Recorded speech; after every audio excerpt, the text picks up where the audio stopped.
Budget speech affects each and every South African citizen. We've decided to take our focus on the working class youth and see how they envision this fiscal year to be. Here is our first young economist. Look, I think that what is going to be interesting really is how the minister pulls out a couple of tricks, because it's going to take nothing short of really interesting tricks for him to be able to achieve what's needed, both in terms of, obviously the demand of the South Africans, the poor, business here, but also international investors. So he needs a couple of tricks, how he actually makes sure that he keeps spending down, because that's what everybody's looking for. But at the same time, spend on things like education. Remember that, there is a fees must fall campaign, and higher education must be free, and basic education still needs a lot of work.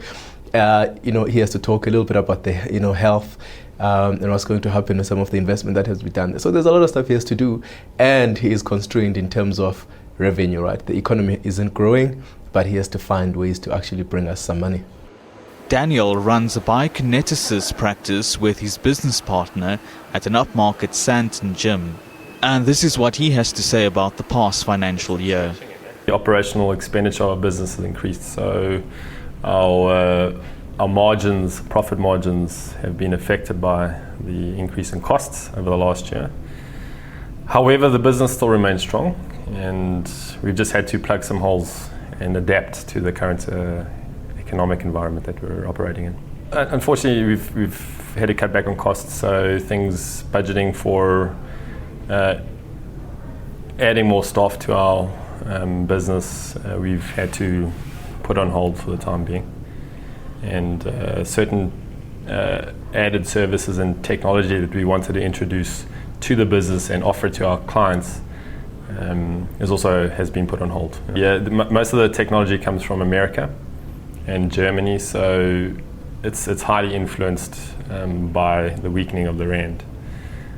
So it just means you're spending more to bring in the same product, essentially. Well, being a sort of sole proprietor, the increase, the 1% increase in personal income tax has affected myself and my business partner, which has ultimately led to less disposable income as an individual. So you've got to decide where your priorities are. So you cut back on lifestyle, or do you cut back on savings?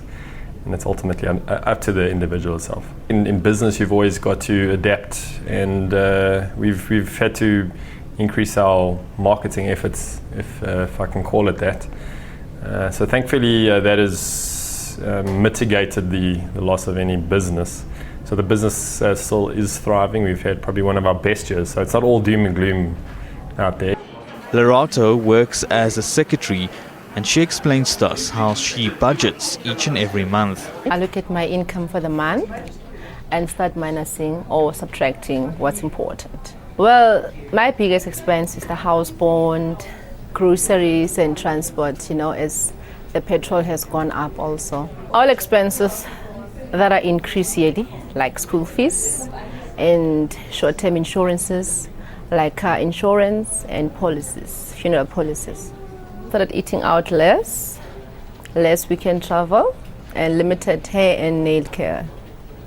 Another young economist had this to say about a possible recession. Consensus forecasts have all been downgraded with regards to South African economic growth, whether it be the World Bank, whether it be our own South African Reserve Bank, whether it be the IMF, whether it be the ratings agencies.